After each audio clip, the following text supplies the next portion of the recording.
Ágúst. Þriðja tapið hjá undir 16 liðinu nú fyrir Noregi í hörkuleik hérna í lokin. Hvað fyrir úrskeiðis hérna á síðustu mínútunum eða í leiknum? Ég myndi ekki skrifa á síðustu mínúturnar, ég myndi skrifa frekar á svona undirbúninginn okkar fyrir leikinn. Við erum búin að spila alveg ágætisleiki hingað til og búið að vera margt fínt í okkar leik. Boltarnir hafa verið að drepa okkur hingað til og ég held að við, allavega svona fyrstu viðbrögðum, myndi halda að bara úrslit hjá Noregi hafi verið að trufla okkar ungu menn.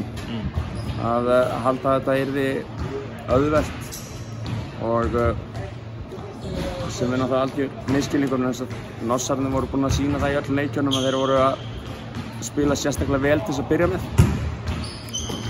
Og síðan svona þegar bara leið á leikinn þá svona það var verið að tapa og tapa stórt og það fór mjög í svona taugarnar á okkur öllum að við skildum ekki svona ná betri tökum á leiknum fyrr og varnarleikurinn var mjög slakur í fyrsta leikluta.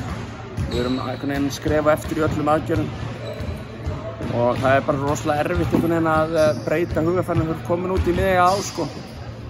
En svo reyna að skipta skói niður á, það er bara vonlaust sko. En síðan í seinni leik, við erum bara konir í erfiðar aðstæður og við reynum að klóra okkur tilbaka en þá bara vill boltinn ekki niður. Það var fullt af fínu færum og vörnin var fín og þeir bara að skora mikið á vítalínunni, refsa okkur og við hittum ekki úr mjög góðum færum.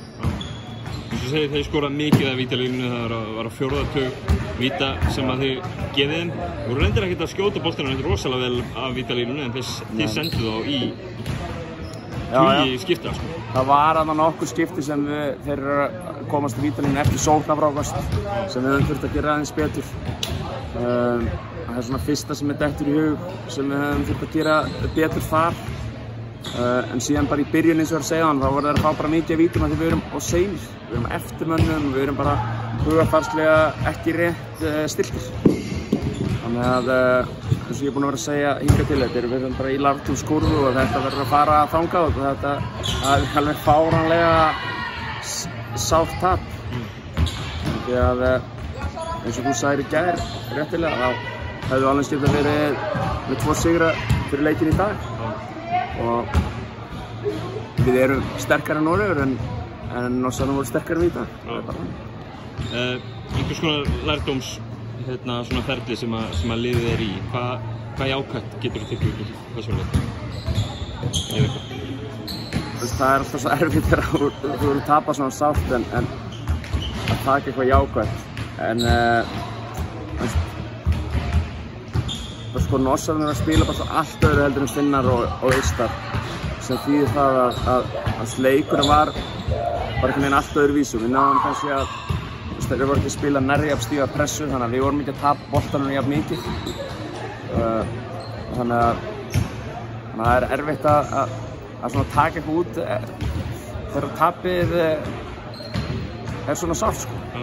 En við finnum eflaust eitthvað og við þurfum bara að fara upp með kassan og vera tilbúin strax í næsta leik á morgun sem ég held Danir.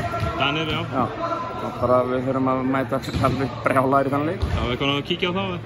Ekki ég persónulega en Chris hefur verið að sjá það. Þannig að ég hef náttúrulega séð það en ég hef ekki verið að pæla í þeim. Ég pæli bara í einu liði í einu og nú þarf ég að pæla í því í kvöld. Frábært, takk.